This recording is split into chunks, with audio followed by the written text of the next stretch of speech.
నమస్తే, welcome to NSTV.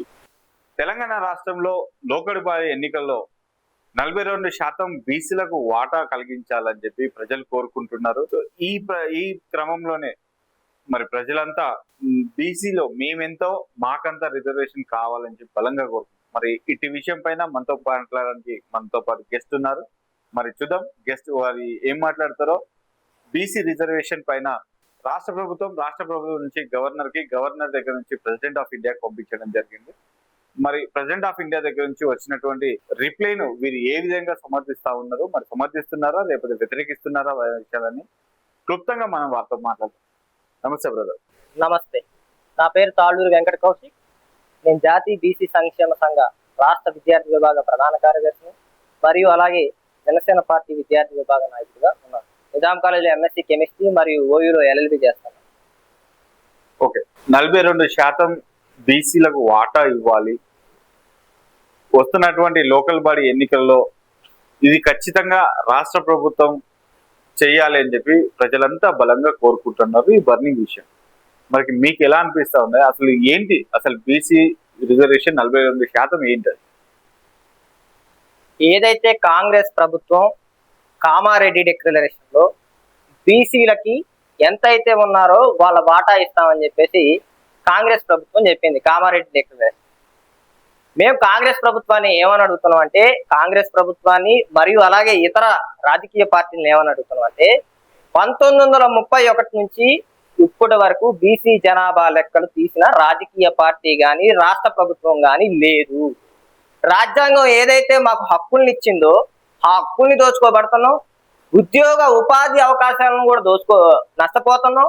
ఈ ఏదైతే రాజకీయ పార్టీలు ఉన్నాయో మమ్మల్ని ఏదైతే పల్లకీలు మోయటానికి వాళ్ళ కుర్చీల కింద ఉంచుకోవటానికి వాడుకుంటున్నారు తప్ప మాకు అవకాశాన్ని కల్పించట్లేదు. రాజకీయ నిర్మాణంలో మా పాత్రని శూన్యం చేశారు. అయితే ఇక్కడ నేను ప్రధానంగా చెప్పదలుచుకున్న అంశాలు ఏంటంటే, 3 అంశాలు ప్రధానంగా చెప్పదలుచుకుంటారు బీసీల గురించి వచ్చినప్పుడు. ఏదైతే ఇప్పుడు వీళ్ళు 42% రిజర్వేషన్ అంటున్నారు, ఇంకా 56% ఉంది. వాస్తవానికి 56% రిజర్వేషన్, దాంట్లో 42% ఇవ్వాలంటున్నారు. నేను బేసిక్ గా రాజ్యాంగ స్ట్రక్చర్ ను చెప్తున్నా. రాజ్యాంగం ఏం చెప్పింది? ఈ దేశంలో పుట్టిన ప్రతి పౌరుడికి రిజర్వేషన్ ఇవ్వాలి, ఫండమెంటల్ రైట్స్ ఇవ్వాలి, సిటిజన్షిప్ ఇవ్వాలని చెప్పింది. ఏంటి? నేను బీసీలో పుడితే బీసీగా, ఎస్సీలో పుడితే ఎస్సీగా, ఎస్టీలో పుడితే ఎస్టీగా, ఓసీలో పుడితే ఓసీగా. భారత రాజ్యాంగమే నాకు హక్కుని కల్పించినప్పుడు దాంట్లో 50% సీలింగ్ ఏంటి? దాని మీద ఇంకా కోడిగుడ్డు మీద ఏకల వేయకటం ఏంటి? నేను ఒక అంశాన్ని ప్రధానంగా ఇక్కడ చెప్పదలుచుకున్నాను. ఏంటంటే, కాంగ్రెస్ ప్రభుత్వం ఏదైతే ఇచ్చిన 42% ఇచ్చిన రాజకీయ వికృత కేడ చేస్తూ అవతల పక్క వాళ్లకు మద్దతు ఇస్తూ కేసీపీ ఇచ్చిన ఏదైతే మాధవరెడ్డి గారు ఉన్నారో వాళ్ళని 3 క్వశ్చన్లు అడుగుతున్నా. మాధవరెడ్డి గారు, బీసీలకు 42% రిజర్వేషన్ ఇవ్వటం వల్ల మీకు వచ్చిన నష్టం ఏంటి? ప్రధాన నష్టం మీకేంటి? ఇప్పుడు మీ ఓసీ వర్గాల నుంచి మేము ఏమన్నా ఉపాధి అవకాశాలను లాక్కుంటున్నావా, లేకపోతే ఉద్యోగ అవకాశాలను లాక్కుంటున్నావా, రాజకీయ అవకాశాలను లాక్కుంటున్నావా? రాజకీయ బద్ధంగా ఏదైతే రాజ్యాంగ బద్ధంగా మాకు ఏదైతే హక్కుల్ని కావాలో ఆ హక్కుల్ని కోసం మేము పోరాటం చేస్తాం. అయితే రెండో అంశం ఏంటంటే, ప్రధానంగా ఏదైతే నేను ఈ పౌరుడుగా ఈ దేశంలో పుడితే నాకు రిజర్వేషన్ కల్పించాలనేది ఏదైతే బేసిక్ స్ట్రక్చర్ ఉందో, దాని తర్వాత ఏదైతే మేము జనాభా ఎంత శాతం ఉన్నామో అంత శాతం వాటా కల్పించడానికి మేము ఎంత ఉంటే మాకు అంతే అంటున్నాం కదా. దాని మీద నీకు వచ్చిన ఇబ్బంది ఏంటి అని మాధవరెడ్డి గారిని అడుగుతాం. ఇక్కడ ఒక విషయాన్ని నేను వ్యక్తపరచదలుచుకున్నా. ఏంటంటే, ఇప్పుడు రిజర్వేషన్ 42% లోకల్ బాడీ ఎలక్షన్ లో ఇవ్వాల్సినటువంటి ఎవరికి ఉన్నాయా పవర్స్? రాష్ట్ర ప్రభుత్వానికి ఉన్నాయా, కేంద్ర ప్రభుత్వానికి ఉన్నాయా? మీరు కేంద్ర ప్రభుత్వం బీజేపీని అడగకుండా రాష్ట్ర ప్రభుత్వం కాంగ్రెస్ ఎందుకు అడుగుతుందో? వాళ్ళ దగ్గర అధికారం లేవు కదా. అయితే స్థానిక సంస్థలు 243 T6 D6 ప్రకారం స్థానిక సంస్థల్లో ఏదైతే స్థానిక సంస్థలను నిర్వహించుకునే ఏదైతే పవర్ ఉందో ఆ పవర్ కాంగ్రెస్ పార్టీకి ఉంది. ఇక్కడ ఉన్న రాష్ట్ర ప్రభుత్వానికి ఆ పవర్ ఉంది, కానీ దానికి ఏంటంటే కొంత ఏదైతే హేతుబద్ధతతో చేయాలి. అయితే మీరు అన్నట్టు బీజేపీ కూడా చేయాలి. ఎక్కడ?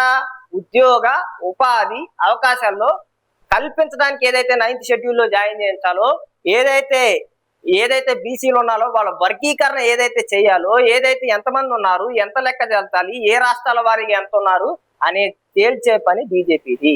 అయితే నేను అడిగేది ఏంటంటే, మీరు అన్న క్వశ్చన్ సరైందే, నేను కాదనట్లా, బీజేపీకి ఏ పాత్ర లేదని నేను అనట్లా. బీజేపీని అడగాలి కదా మీరు. నేనేమంటున్నా బీజేపీని కాదు, సారీ, కేంద్ర ప్రభుత్వాన్ని అడగాలి కదా. కేంద్ర ప్రభుత్వాన్ని అడగాలనేది సరైన అంశమే, కానీ ప్రధాన ఎన్నికల ఎజెండా ఎవరిది? మేనిఫెస్టోలో పెట్టిన హామీ ఇచ్చింది ఎవరు? ప్రధానంగా ఇచ్చింది ఎవరు? రాహుల్ గాంధీ వచ్చి కామారెడ్డి డిక్లరేషన్ ఇచ్చి బీసీలకు 42% రిజర్వేషన్ ఇస్తా. నీకు ఆ రోజు తెలియదా? బీజేపీకి శక్తి ఉంది, బీజేపీ పార్లమెంట్ లో చట్టం చేసే పవర్ బీజేపీకి ఉందని నీకు తెలియకుండా నువ్వు ఎట్ట ప్రకటించు? నువ్వు చెప్పేటప్పుడైనా మేము అధికారంలోకి వస్తే చేస్తామని చెప్పినవా? లేదు కదా. నువ్వు నేను ఏ పరంగా అయినా నేనే చేసి నిర్ణయిస్తా, నేనే శక్తిని అని చెప్పి బీసీలో ఓట్లు వేయించుకున్నది నిజం కదా? మా సంపన్న వర్గాల బిడ్డలు ఓట్లు వేయించుకున్నది నిజం కదా? మరి ఎందుకు రాజకీయ వికృత కిరాడా ఆడుతున్నారు? నేను ఇక్కడ ప్రధానంగా కాంగ్రెస్ పార్టీని ఎందుకు దోషిగా చేయాలనుకుంటున్నా అంటే, కాంగ్రెస్ పార్టీ ఇప్పుడు వరకు 3 సార్లు మోసం చేసింది. 2 సార్లు ప్రధానంగా, ఇప్పుడు 3వసారి జరిగింది. 1953లో కాకా కలెక్టర్ కమిషన్ వేశారు. కలెక్టర్ కమిషన్ వేసినప్పుడు ప్రధానమంత్రి జవహర్లాల్ నెహ్రూ గారు. అప్పుడు కమిషన్ సూచించింది ఏంటంటే, ఆర్థిక వెనకబాటుతనాన్ని చూసి కాదు రిజర్వేషన్లు ఇవ్వాల్సింది, సామాజిక వెనకబాటుతనాన్ని చూసి రిజర్వేషన్లు ఇవ్వండి. ఆ రోజుల్లోనే వృత్తి ఉపాధి అవకాశాల్లో 15% రిజర్వేషన్ ఇవ్వమని చెప్పి కాకా కలెక్టర్ కమిషన్ ప్రధానమంత్రి జవహర్లాల్ నెహ్రూ గారికి సిఫార్సు చేస్తే, ఆ సిఫార్సుని తొంగలో దొక్కి నేను కులాల వారీగా రిజర్వేషన్లు ఇవ్వనని తొక్కటం వల్ల, ఆ రోజు పక్కన పడేయటం వల్ల నా జాతి వర్గాలు ఈ రోజు వరకు ఆ ఫలాలను అందులేకపోతున్నారు, రాజ్యాంగబద్ధమైన ఫలాలను అందుకోలేకపోతున్నారు. మళ్ళీ ఇదే కాంగ్రెస్ పార్టీ 2011లో సర్వే చేయాల్సి వచ్చినప్పుడు 7,000 కోట్లు ఖర్చు పెట్టి తప్పులు తరగ్గా సర్వేని చేసి, ఆ సర్వే వల్ల అది తప్పులు తరగ అవటం వల్ల ఆ రోజు రిజర్వేషన్ మళ్ళీ ఇంప్లిమెంట్ చేయలేకపోవటం వల్ల మళ్ళీ నా జాతి అక్కడ మళ్ళీ నష్టపోయింది. దాదాపు 1 శతాబ్దం దశాబ్దం పాటు మోసం చేసింది కాంగ్రెస్ పార్టీ. నేను అనేది అది ప్రధాన ఏదన్నా. 3వసారి ఇప్పుడు కూడా రిజర్వేషన్ మీద మాట్లాడేటప్పుడు కాంగ్రెస్ పార్టీ ఎన్ని రకాల వికృత క్రీడలు చేసింది? బీసీ సమాజాన్ని ఎంత కన్ఫ్యూజ్ చేయాలో అంత కన్ఫ్యూజ్ చేసింది. ఫస్ట్ ఏమంది 42% రిజర్వేషన్ ఇస్తాం, తర్వాత ఏమంది ఇవ్వకపోతే పార్టీ పరంగా ఇస్తాం, ప్లాన్ బిలు ఉన్నాయి, ప్లాన్ సిలు ఉన్నాయి, ప్లాన్ బి పార్టీ పరంగా నేను వస్తున్నా. మీరు కాంగ్రెస్ ప్రభుత్వం మీద అనవసరమైన బురద జల్లుతున్నారు అనిపిస్తలేదా? ఎందుకంటే కాంగ్రెస్ ప్రభుత్వం ఎప్పటికైనా ప్రజలకు మొన్నటి వరకు చూసుకున్నట్టు ఎస్సీ వర్గీకరణ చేసింది. ఎస్సీ వర్గీకరణ ఇంతవరకు ఏ ప్రభుత్వమైనా ఏ రాష్ట్రమైనా చేసిందా? మరి ఇప్పుడు ప్రజలకు ఎంతో న్యాయబద్ధమైనటువంటి పరిపాలన చేస్తుందని వాళ్ళు చెప్పుకుంటా ఉంటే మీరేమో ఇంతగానం బురద చల్లుతున్నారు ఏంటి? మీరు ఏదైతే ఎస్సీ వర్గీకరణ అన్నారో అది కాంగ్రెస్ ప్రభుత్వం ఫలితం కాదు. నేను క్లియర్ స్పష్టంగా చెప్తున్నా. సుప్రీంకోర్టులో 50 ఏళ్లుగా మందకృష్ణ మాదిక్ గారు వాళ్ళ వర్గాల కోసం పోరాటం చేస్తే వచ్చిన ఫలితం అది. ఆయన ఇచ్చిన 4 గ్రూప్ 1, గ్రూప్ 2, గ్రూప్ 3, గ్రూప్ 4 గా విభజించారు.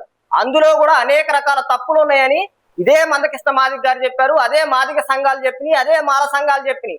నువ్వు పెద్దన్న పాత్ర వహించినప్పుడు, నీకు ఏ రాజకీయ దురుద్దేశం లేనప్పుడు నువ్వు ఎందుకు చేయలేదని చెప్పేసి నేను అంటున్నా. సుప్రీంకోర్టు తీర్పు వచ్చిన తర్వాత రేవంత్ రెడ్డి గారి ఇనిషియేషన్ ఉంది తప్ప, రేవంత్ రెడ్డి గారి ఇనిషియేషన్ వల్ల ఎస్సీ వర్గీకరణ జరగలేదనేది మిగతా ప్రభుత్వాలు చేయలేదు కదా మరి ఇంతవరకు. రాష్ట్ర ఇప్పుడు వేరే ఈ గత ప్రభుత్వాలు చేయలేదు కదా. మరి మనం తెలంగాణ ప్రత్యేకంగా మన తెలంగాణ రాష్ట్రం ఏర్పడింది. తెలంగాణ రాష్ట్రం ఏర్పడినప్పుడు చేయగలిగిరా? 10 సంవత్సరాలు పాలన చేసి చేయగలిగిరా?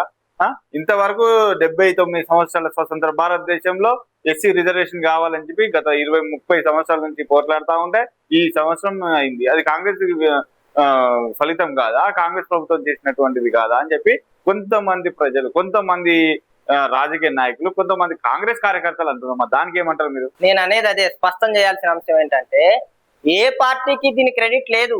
ఇది కేవలం మందకృష్ణ మాదిక్ గారి పోరాట ఫలితమే. ఎందుకంటే సుప్రీంకోర్టులో కొట్లాడి సుప్రీంకోర్టులో కేసు గెలిచిన తర్వాత సుప్రీంకోర్టు అనేది ఏం చేసిందంటే కేంద్ర ప్రభుత్వానికి డైరెక్షన్ ఇచ్చింది. కేంద్ర ప్రభుత్వానికి డైరెక్షన్ ఇచ్చినప్పుడు కేంద్ర ప్రభుత్వం ఏం చెప్పిందంటే, మీ రాష్ట్రాల వారీగా ఏదైతే మీ రాష్ట్రంలో ఏదైతే ఎస్సీ జనాభా ఉన్నారో వాళ్ళ ప్రాతిపదిక చేసుకుని రిజర్వేషన్ మీరు చెయ్యండి అని చెప్పేసి అప్పుడు ఇచ్చిన తర్వాత రేవంత్ రెడ్డి గారి ఇనిషియేషన్ తీసుకున్నారు తప్ప, ఇది రేవంత్ రెడ్డి గారి కృషి కాదు, కాంగ్రెస్ పార్టీ కృషి కూడా కాదు. ఇది కేవలం మందకృష్ణ మాదిక్ గారి కృషి, దళిత సంఘాల కృషి మాత్రమే. ఇప్పుడు ఇచ్చిన రిజర్వేషన్ లో కూడా అనేక తప్పులు ఉన్నాయి, వాటిని సరిదిద్దుకోవాల్సిన అవసరం కూడా ఉందని రేవంత్ రెడ్డి గారికి విజ్ఞప్తి చేస్తారు. మాధవ్ రెడ్డి గారు ఇచ్చినటువంటి పిటిషన్ లో మీరు దాన్ని తప్పులు ఎంచుకోవాల్సిన అవసరం ఏమొస్తుంది? వారు చెప్పారు ఇప్పుడు అఫ్ కోర్స్ గా 42% బీసీలకే రిజర్వేషన్ ఇస్తే మళ్ళీ ఎస్సీలు మీదకి వాళ్ళు ఒక 30%, అంటే 42% బీసీలకి, నెక్స్ట్ 20% ఎస్సీలకి, ఇంకా 15% ఎస్సీలకి ఇస్తే మొత్తం 75-80% అవుతుంది. మరి దాన్ని మీరు ఏ విధంగా, అంటే మొత్తం మీరే ఉండాలనా రానున్న రోజులలో? ఇప్పుడు ప్రధానంగా ఇక్కడ చెప్పాల్సిన అంశం ఏంటంటే, మేము ఉండాలనేది మా అంశం కాదు, మా ఎజెండా కాదు. మేము ఎంతమంది ఉన్నామో ఈ దేశంలో ఇప్పుడు వరకు లెక్కలు లేవంటున్నా. జస్టిస్ రోహిణి కమిషన్ 2017లో తీర్పిచ్చింది. స్వతంత్రానికి ముందు, స్వతంత్రానికి తర్వాత 983 కులాలు బీసీల్లో ఇప్పుడు వరకు 0% రిజర్వేషన్ అనుభవించలేదని చెప్పింది. దానికి పాపం ఎవరు? ఆ తప్పును అనుభవించాల్సింది ఎవరు? ఇప్పుడు మాధవరెడ్డి గారికి కేసు వేశారంటున్నారు. మాధవరెడ్డి గారికి ఏం నష్టం జరిగింది? మాధవరెడ్డి గారు ఇప్పుడు ఏదైతే కేసు వేశారో రాజ్యాంగబద్ధంగా ప్రాసెస్ జరగలేదని కేసేశారా, మాకు 42% రిజర్వేషన్ ఇవ్వడానికి వ్యతిరేకమని కేసేశారా? నేనేమంటున్నా అంటే, మేము ఏదైతే 42% రిజర్వేషన్ 56% లెక్కను పక్కన పెట్టండి, మేమైతే ఎంతైతే జనాభా ఉన్నామో అంత శాతం రిజర్వేషన్ ఇవ్వడానికి ఏంటి? రాజ్యాంగం కల్పించిందే కదా. నేనేదో కొత్తగా ఇప్పుడు నా ఇంట్లో నలుగురు ఉంటే నలుగురికి రిజర్వేషన్ ఉండాలా లేదా? నేను బీసీ బిడ్డగా నాకు నలుగురికి రిజర్వేషన్ ఉండాలా లేదా? అది నేను ఏమన్నా కొత్తగా తీసుకొచ్చిందా? నా ఇంట్లో తీసుకొచ్చిందా? నా చట్టమా? భారత రాజ్యాంగం ఇచ్చిన చట్టం, భారత రాజ్యాంగం కల్పించిన హక్కు. దాని పరంగానే నేను రిజర్వేషన్ అడుగుతున్నా. ఇప్పుడు మేము ఉండాలా అంటే ఈ దేశంలో ఎస్టీ నియోజకవర్గాలు ఎస్సీకి ఉన్నాయి, ఎస్టీ నియోజకవర్గాలు ఎస్టీకి ఉన్నాయి, ఓసీలు పోటీ చేస్తున్నాయి జనరల్ స్థానాల్లో. నా కులాల నుంచి, నా జాతుల నుంచి, నా వర్గాల నుంచి అసెంబ్లీ మోహన్ దూరం కూడా ఎంతో మంది ఉన్నారు. జెడ్పీటీసీలు కానోళ్ళు ఉన్నారు, ఎంపీటీసీలు కానోళ్ళు ఉన్నారు, సర్పంచులు కానోళ్ళు ఉన్నారు నా వర్గాల నుంచి. ఇంకా చదువుకోవడానికి అవకాశాలు లేక ఏం చేయాలో తెలియక నా వర్గాల్లో హింసకే బాధకి గురవుతున్న వాళ్ళు ఉన్నారు. దాని పాపాన్ని మోయగాల్సింది ఎవరు? మరి కొంతమంది లక్షల కోట్ల రూపాయల ఆస్తులు ఉంచుకొని ప్రభుత్వ ఐఏఎస్లు, ఐపీఎస్ అధికారులు కూడా ఉన్నారు. వాళ్ళకు కూడా BC reservation, SC reservation, ST reservation వర్తిస్తా ఉంది. మరి వాళ్ళకు కొంతమంది ఏమంటున్నారంటే, మరి వాళ్ళకు అటువంటి వాళ్ళకు కూడా రిజర్వేషన్ ఇవ్వాల్సిన అవసరం ఉందా అని చెప్పి ప్రశ్నిస్తాను. మరి దాన్ని ఎట్లా సమర్థిస్తారు మీరు? నేను అనేది ఏంటంటే, మీరు ఏదైతే ఉన్నత వర్గాల పోయారని చెప్పారో అది చట్టం చేయాల్సింది ఎవరు? ప్రభుత్వాలు, పాలించే వ్యక్తులు, కోర్టులు నిర్ణయం తీసుకొని పార్లమెంట్ లో బిల్లు పెట్టి ఒకవేళ పలానా ఉన్నత స్థాయికి ఐఏఎస్ కో ఆఫీసర్లకు 10 లక్షలు, 20 లక్షలు, 50 లక్షలు. కుటుంబంలో 2-3 కూడా ఉద్యోగులు ఉన్నారు కదా, మరి వాళ్ళకు రిజర్వేషన్ ఇవ్వాల్సిన అవసరం ఏమున్నది? ఖచ్చితంగా ఇక్కడ మీకు ఇంకొక అంశం కూడా ప్రధానంగా చేయాలి. నా జాతి వర్గాలు ఎన్ని సంవత్సరాల నుంచి అణిచివేతలకి అస్తిత్వాన్ని కోల్పోయే విధంగా ఎన్ని సంవత్సరాల నుంచి ఉన్నాయి? ఎన్ని సంవత్సరాల నుంచి అణిచివేతలకు గురవుతున్నాయి? నా ఆస్తులతో పోల్చుకుంటే మరి 100 కోట్ల ఆస్తులు ఉన్నాయి కదా, వాళ్ళ పరిస్థితి ఏంటి? పంచండి. నా రిజర్వేషన్ కాడికి వచ్చారు కదా, పంచండి.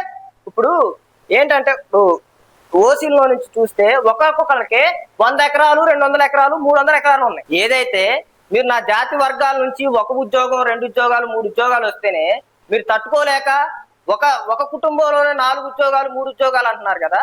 మీ జాతిలో 100% 99 మంది ధనికులే ఉన్నారు, ఒక్కడే పేదవాడు. మీ జాతిలో అసలు మీకు ఎకనామికల్లీ వీకర్ అంటే ఎంత? 20 లక్షల కంటే కింద ఉంటే ఎకనామికల్లీ వీకర్. నా జాతిలో ఎంత తెలుసా? ఒక్కొక్కటి అకౌంట్ 50,000 దాటం పట్టుమని ఒక 30-40% మంది నా జాతి వర్గాల బిడ్డల్ని అకౌంట్లు తీస్తే, మీ దగ్గర ఉంటాయి కూడా ఆ లెక్కలు కూడా తీస్తే, కనీసం పట్టుమని ఒక 50,000 నుంచి ₹1,00,000 లేని అకౌంట్లు కూడా ఉన్నాయి. మరి దాని పరిస్థితి ఏంటి? మా జాతి వర్గాల నుంచి ఒక ఎదిగితేనే తట్టుకోలేని మీరు, మీ జాతిలో 100కే 99 మంది ఎదిగిన వాళ్ళు ఉన్నారు. వృత్తుల్లో, వ్యాపారాల్లో, బిజినెస్ల్లో, లేకపోతే క్రీడా రంగంలో, రాజకీయ రంగాల్లో ఎవరికైనా మీకున్న అవకాశాలు మాకున్నాయా? టాలీ చేద్దాం. సంపాదించుకోమని చెప్పి ఇప్పుడు అది సంపాదించుకోండి, ఎవరొద్దు అన్నారు అని చెప్పి వాళ్ళు అంటారు. సంపాదించుకోవడంలో తప్పే ఉంది. ఇప్పుడు వాళ్ళ సంపదలను చూసి నువ్వు ఏడుస్తున్నావు, వాళ్ళ సంపాదన విషయం అంటే ఎవరైతే మీలాగా ఉంటే సంతోషం, అంటే ఇంకోటి ఎదగనివ్వరు, ఇంకోరు ఎదిగితే మీరు ఓర్చుకోలేరు, మీరు వాళ్ళ భాగం కావాలి, వాటా కావాలంటారా? ఇది ఎక్కడి న్యాయం? ఇప్పుడు ప్రధానంగా మీరు అడిగిన అంశానికి నేను 2-3 అంశాలను మీరు కూడా స్పష్టంగా వినాలి. ఇప్పుడు ఓసీలు వచ్చి ఒక బీసీ బిడ్డనో, ఎస్సీ బిడ్డనో చేసుకుంటే అది నేరమా? అయితే ఇక్కడ నేను ప్రధానంగా చెప్తున్నాం, మీరు అడిగిన అంశానికి సంతోషం. ఎందుకంటే విప్లవంగా జరగాలి చర్చ. ఇప్పుడు ఏదైతే ఓసీ వర్గాలు వచ్చి ఒక బీసీనో, ఎస్టీనో చేసుకుంటే పెద్ద చర్చ జరగదు. కానీ ఒక ఎస్టీయోడో, బీసీయోడో ఒక అమ్మాయిని పోయి పెళ్లి చేసుకున్నాను అనుకోండి, అది ఎంత పెద్ద చర్చ జరిగిద్ది, ఎంతమందిని చంపేస్తారు. ఇంకొక అంశం అడుగుతున్నా, ఇదే దేశంలో ఇదే రాష్ట్రంలో నా జాతి వర్గాల బిడ్డలు ఎంతమంది రేపు గురైతే ఎంతమందికి శిక్ష పడింది వెంటనే? ప్రియాంక రెడ్డి అనే అమ్మాయి జరిగితే సజ్జనార్ గన్నుకి కనపడి నాలుగో సింహం మేలుకొచ్చి చంపేయడానికి సిద్ధమైపోయారు. ఈ దేశంలో అసమానతలు లేవు, సమానతలు ఉన్నాయి. మీ ఆస్తులు కరెక్టే అంటున్నారు కదా, మరి మాకెందుకు లేవు? మీకే అని తెలివితేటలు కొన్ని వేల కోట్ల ఆస్తులు ఉన్నాయి. ఆ తెలివితేటలేదో మాకు చెప్పండి, మా వర్గాలు కూడా బాగుపడతాయి. మా ఒక నిరుద్యోగులు ఉన్నారు బీసీలో ఎస్టీలో, ఆ కిటికీ ఏంటో నాకు చెప్పండి నాయన, ఆ కిటికీ మాకు చెప్తే మేము కూడా బాగుపడతాం అంటున్నా. ఇదేంటంటే నా తాతల ఆస్తిని, మా తండ్రుల ఆస్తిని, మా ముత్తాతల ఆస్తుల్ని కుదవబెట్టుకొని దోచుకొని ఇది మీరు వెనకేసుకున్న ఆస్తులు తప్ప మీరు కష్టపడి సంపాదించినవి కావు. ఇంకొక అంశం చెప్తున్నా, నేను ప్రధానంగా చెప్తున్నా, దాంట్లో కూడా ఓసీ వర్గాల్లో కూడా భూములు పంచిన వాళ్ళు ఉన్నారు. మేము చాలా మంది మా కోసం పోరాడే వాళ్ళు ఉన్నారు. అట్లాంటి వాళ్ళని ఖచ్చితంగా గౌరవిస్తా. అట్లాంటి వాళ్ళు మీరు పుచ్చలపల్లి సుందరయ్య గానీ ఇడుగు రామ్మూర్తి గానీ మీరు వినలేదా స్టోరీ? ఖచ్చితంగా నేను ఏమంటున్నా అదే, 100 ఎకరాలు జనాల కోసం 100 ఎకరాలు పంచారు, 100% కాదనట్లా. వాళ్ళకి ఆ 100 ఎకరాలు ఎక్కడి నుంచి వచ్చినాయి? పంచారు కాబట్టి వాళ్ళు గౌరవిస్తాం. సిద్ధాంత పరంగా భావజాలం పరంగా మా వర్గాల కోసం కష్టపడ్డారు, 100% గౌరవించడం మా బాధ్యత. కానీ ప్రధానంగా నేను ఒక క్వశ్చన్ అడుగుతున్నా, అసలు వాళ్ళకి ఆస్తులు ఎక్కడి నుంచి వచ్చినాయి? ఇప్పుడు ఒక్కొక్కరి పేరు మీద 200 ఎకరాలు 300 ఎకరాలు 400 ఎకరాలు ఉన్నాయి. మా ఎస్సీ ఎస్టీ బీసీ వర్గాలకు లేని ఆస్తులు ఒక ఓసీ వర్గాలకే ఎట్లొచ్చినాయి? ఏమన్నా దేవుడి నుంచి దిగి వచ్చారా, లేకపోతే వాళ్ళకి ఏమన్నా సపరేట్ ఏమన్నా రాజ్యాంగం సపరేట్ హక్కుల్ని కల్పించిందా? ఇక్కడ ప్రధాన అంశం ఏంటంటే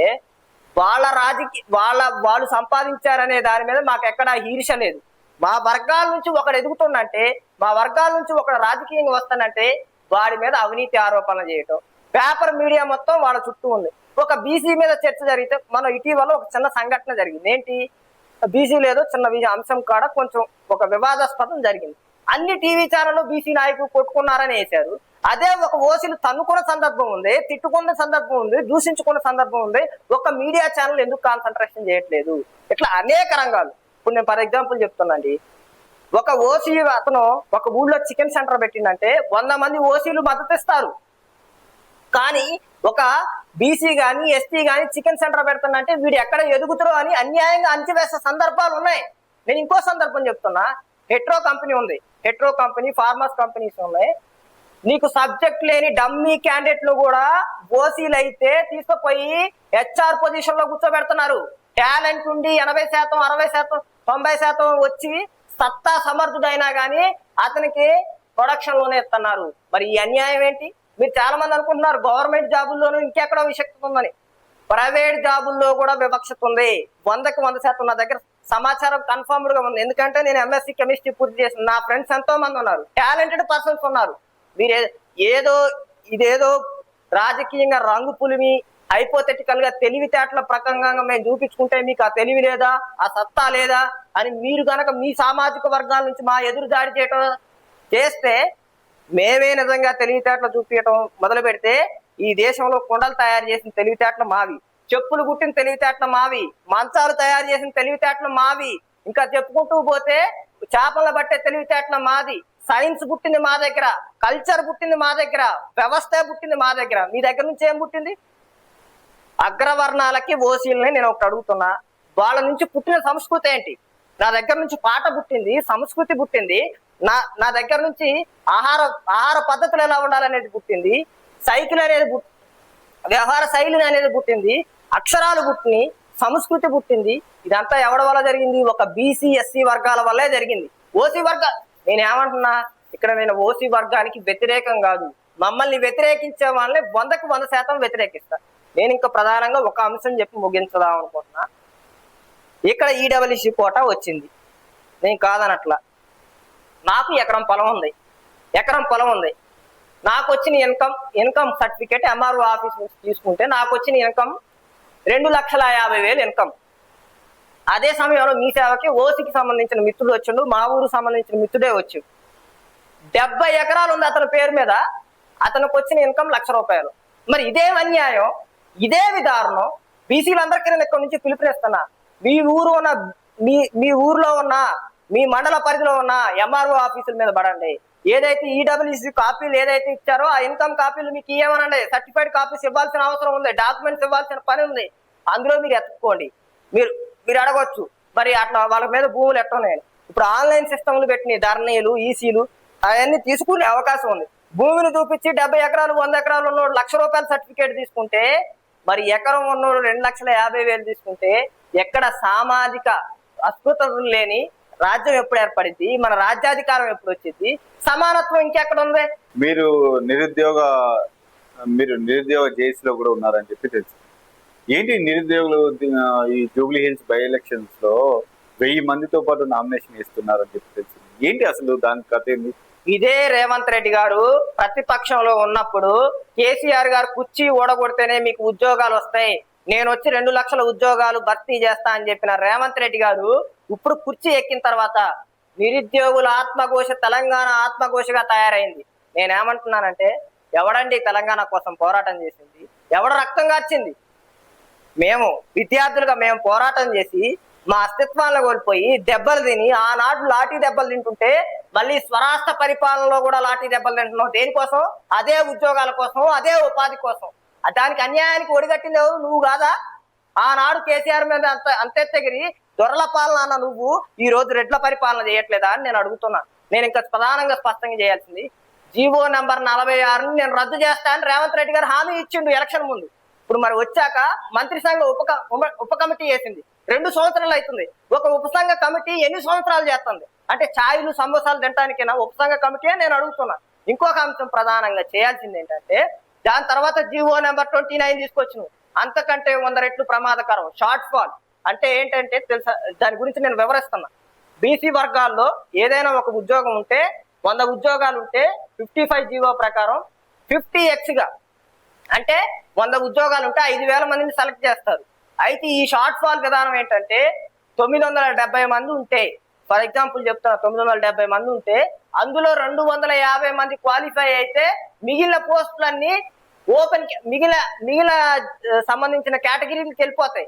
వెళ్ళిపోయినప్పుడు మళ్ళీ నెక్స్ట్ ఇయర్ జాబ్లు వచ్చినప్పుడు మళ్ళీ నువ్వు 250 నుంచే స్టార్ట్ అవుతావు, 970 నుంచి స్టార్ట్ అవ్వవు. ఇక్కడ అన్యాయం జరుగుతుందా లేదా? ఓపెన్ కేటగిరీని నువ్వు తీసేసిన దుర్మార్గమైన పరిపాలన నీది కాదా అని నేను అడుగుతున్నా. దాంతో పాటు విద్యార్థులు ఏదైతే ధర్నా చేస్తుంటే ఉక్కుపాదం మోపింది నువ్వు కాదా? నువ్వు తెలంగాణ బిడ్డల పట్ల నాకు చిత్తశుద్ధి అని చెప్తున్నావు కదా, నీ తెలంగాణ బిడ్డల పక్షాన ఉన్న చిత్తశుద్ధి ఇదేనా అని అడుగుతున్నా. ఆనాడు ఆ నిరంజన్ రెడ్డి గారు హమాలీ పనికి పోండి అని చెప్పిండు. నువ్వు ఈ రోజు ఏమంటున్నావు? ఉస్మానియా వేదిక లంజోడకలా అని తిట్టి కొడుతున్నారు, పగిలిపోయి నీ చర్మాలు. ఏం తప్పు చేశారు? దేశ విద్రోహులా? నువ్వు ఈ రోజు ఏదైతే అనుభవిస్తున్నావో, ఆనాడు కేసీఆర్ గారు ఏదైతే అనుభవించిండో ఈ రోజు నువ్వు ఏదైతే అనుభవిస్తున్నావో దానికి కృషి చేసిన విద్యార్థుల మీద కక్షగట్టి వ్యవహరిస్తున్నావు ముఖ్యమంత్రి గారు. ఇది చాలా దుర్మార్గమైన అంశం. ఏదైతే ఇంకా రకరకాలు ఉన్నాయి నిరుద్యోగుల అంశాలు చెప్పుకుంటా పోతే. ఇది కావాల్సిగా మీరు ప్రభుత్వం పైన చేస్తున్నటువంటి నిందలు కాదు. మొన్న చూసుకున్నట్టయితే గ్రూప్ 1 ఉద్యోగులకు అందరికి కూడా నియామక పత్రాలు ఇచ్చిండు. అంతకుముందు గ్రూప్ 2 వాళ్ళకి ఇచ్చిండు, అంతకుముందు ఎస్ఐ కానిస్టేబుల్కి ఇచ్చిండు, అంతకుముందు జీపీ వాళ్ళకి ఇచ్చిండు. ఏదైతే కొలువుల జాతర, కొలువుల పండుగ అని చెప్పి వాళ్ళు నియామక పత్రాలు అందజేస్తా ఉన్నారు. అంతకుముందు గ్రూప్ 4 ఉద్యోగులకు ఇచ్చారు నియామక పత్రాలు. మరి ఇన్ని ఉద్యోగాలు ఇస్తున్నా, ఇన్ని వేల ఉద్యోగాలు ఇస్తున్నా, మీరు కేవలం ప్రతిపక్షాలతోనే చేతులు కలిపి మాత్రమే ప్రభుత్వం పైన అనవసరమైన బురద జల్లుతున్నారు, అసత్య ఆరోపణలు చేస్తున్నారు అని చెప్పి బయట నుంచి కొంతమంది కాంగ్రెస్ పార్టీ నాయకులు అంటున్నారు. మరి ఈ విషయానికి మీరేం సమాధానం చెప్తారు? ఇప్పుడు ఏదైతే మీరు ప్రతిపక్షాలు మా మీద ఆరోపణ చేస్తున్నాయి అన్నారు, లేదు అధికార పక్షం ఆరోపణ, అదే మీరు ప్రతిపక్షంతో చేతులు కలిపి ఆరోపణలు చేస్తున్నారు ప్రభుత్వం మీద. ప్రతిపక్షాలతో చేతులు కలిపి అని అధికార పక్షం ఏదైతే బయట ఉన్న మేధావులు మా మీద విమర్శ చేస్తున్నారో వాళ్ళందరికీ సూటిగా స్పష్టంగా చెప్తుంది, అవును చేతులు కలిపిను. ఎందుకు కలిపిను? మా అస్తిత్వానికి, మా సిద్ధాంతానికి, మా భావజాలానికి. అంటే ప్రతిపక్షంతో చేతులు కలిపినట్టు, నిరుద్యోగులు చేతులు కలిపినట్టు దేనికి గెలిపిను? వినండి, ఒక్కడే మాట మీరు చెప్పండి, ఒక్క మాట క్లియర్ చెప్పండి. అంటే నిరుద్యోగులంతా ప్రతిపక్షంతో చేతులు కలిపారు ఈ ప్రభుత్వాన్ని కూలగొట్టడానికి, అది వాస్తవమేనా? అది ఒప్పుకుంటారా? నేనేమంటున్నానంటే నా మాట క్లియర్ గా స్పష్టంగా పూర్తి చేయనండి. మాకు ఏదైతే హక్కులు ఉన్నాయో మేము సాధించటానికి మా సిద్ధాంతాన్ని ఎవరైతే ముందుకు తీసుకుపోతారో 100% వాళ్ళతో ముందుకు కలిసి నడుస్తాం. అంతే తప్ప మేము రాజకీయ వ్యభిచారం చేయట్లా. ఇక్కడ మేము హక్కుల కోసం ఇందాక మీరు అన్నారు కదా చేతులు కలిపామని చెప్పి, అది అదే నేను ఏమంటున్నా, చేతులు కలిపిను దేనికోసం చేతులు కలిపిను? మా హక్కుల కోసం పోరాటం చేయడం కోసం చేతులు కలిపిను తప్ప రేవంత్ రెడ్డి గారిని ఏదో పడేయాలని బదనాం చేయాలని అనట్లేదు. రెండో అంశం ఇంకోటి, కేంద్రంలో మరి ఉన్నటువంటి కేంద్ర ప్రభుత్వం పాలిస్తున్నటువంటి బీజేపీ ప్రభుత్వం ఉంది కదా, బీజేపీ పార్టీ ఉంది కదా, మరి ఆ పార్టీతో ఎందుకు కలవలేదు? కేవలం ప్రతిపక్షం రాష్ట్ర ప్రభుత్వం రాష్ట్రంలో ఉన్నటువంటి మరొక పార్టీ ఏదైతే గతంలో 9.5 సంవత్సరాలు పాలించినటువంటి పార్టీ బీఆర్ఎస్ పార్టీ, టీఆర్ఎస్ పార్టీని ఎందుకు చేతులు కలిపారు? మరి బీజేపీ పార్టీ కూడా ఉంది కదా మీరు అట్లా అనుకుంటే. ఇంకో కేంద్ర పార్టీ ఉంది, ఏది సిపిఐ పార్టీ ఉంది. మరి మీరు అటువైపు ఎందుకు పోలేదు? మీకు తెలుసు సిపిఐ కానీ సిపిఎం కానీ పార్టీలు ఏంటి అంటే ప్రతి క్షణం పేద బడుగు బలహీన వర్గాల క్షేమం కోసమే వారు నిరంతరం కృషి చేస్తారని తెలుసు. మరి అటువైపు వెళ్లకుండా ఇటు కల్వకుంట్ల కవిత దగ్గర కావచ్చు, లేకపోతే కేటీ రామారావు కావచ్చు, లేకపోతే ఆర్ఎస్ ప్రవీణ్ కుమార్ తో కావచ్చు, వాళ్ళతో ఎందుకు చేతులు కలపాల్సి వచ్చింది? అంటే మీరు నిరుద్యోగులు ప్రతిపక్షంతో చేతులు కలిపి ఈ ప్రభుత్వాన్ని కుల్లగొల్చే ప్రయత్నం చేస్తున్నారని అనిపిస్తా ఉంది కదా స్పష్టంగా.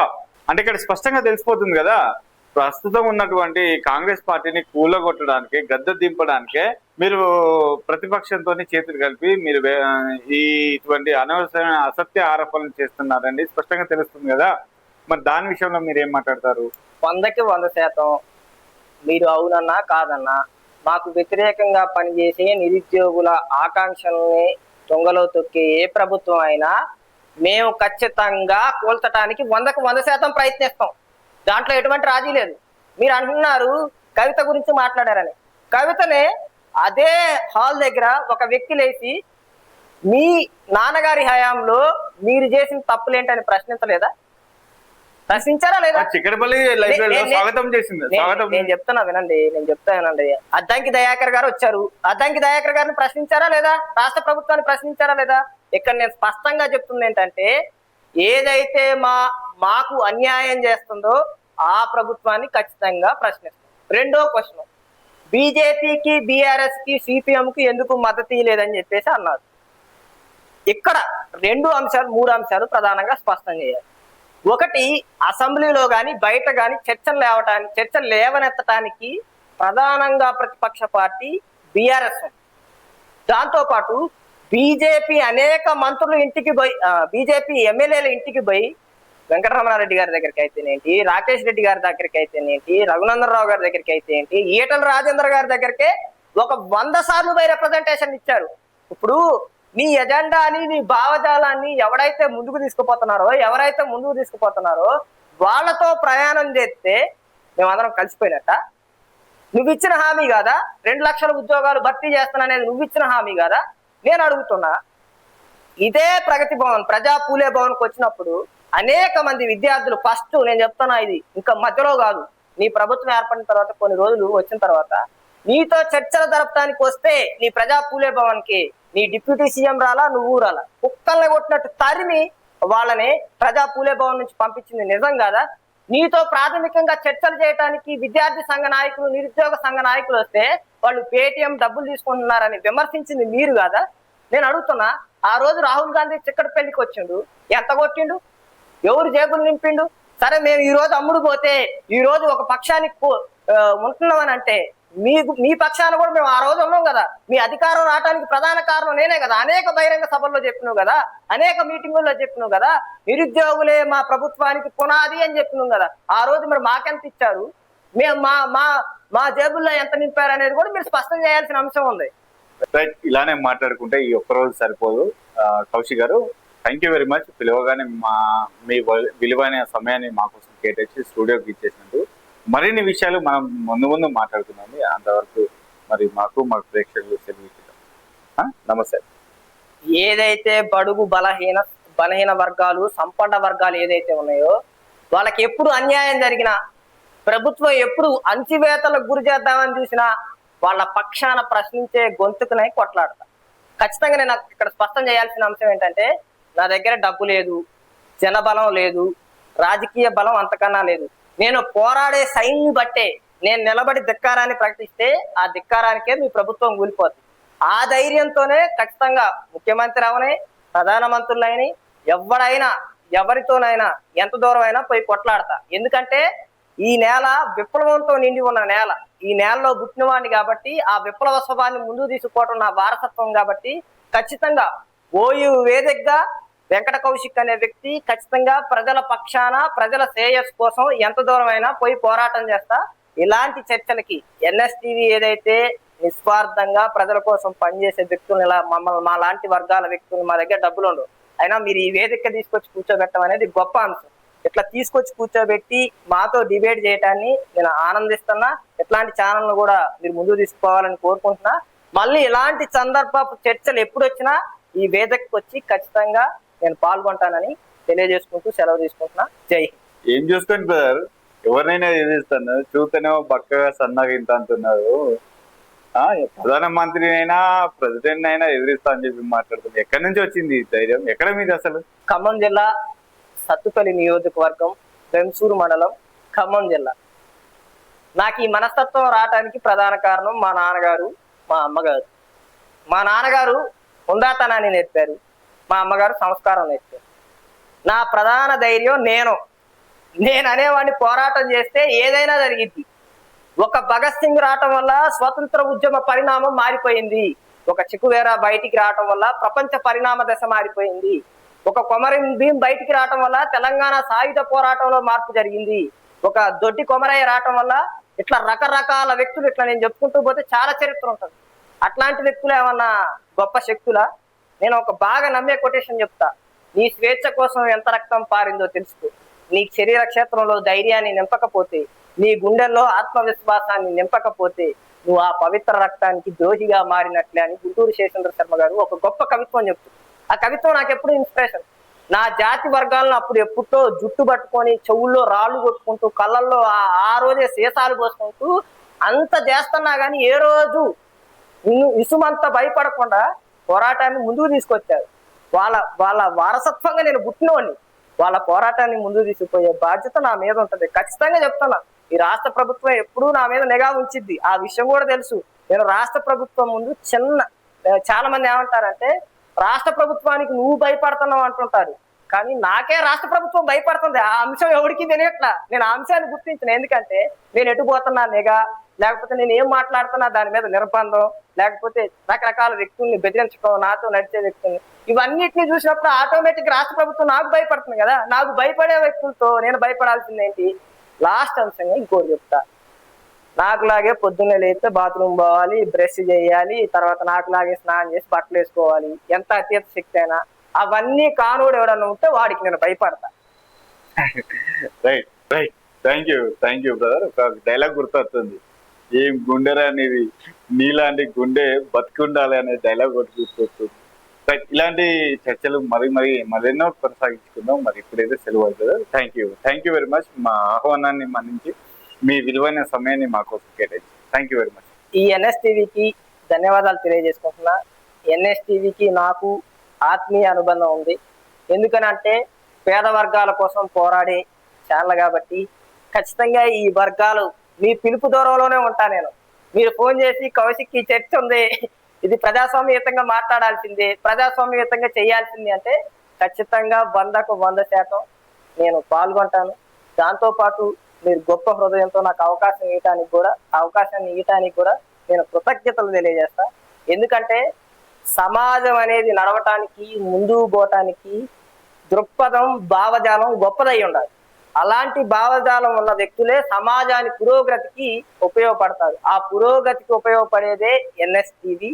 అలాంటి టీవీ మనల్ని మరింత పొందాలని, మా లాంటి వాళ్ళకి మరింత అవకాశం ఇవ్వాలని కోరుకుంటూ, ఏ చర్చకైనా ఏ వేదికైనా ఎవరితోనైనా సిద్ధం. మీరు ఒక్క ఫోన్ కాల్ దూరంలో ఉంటారు.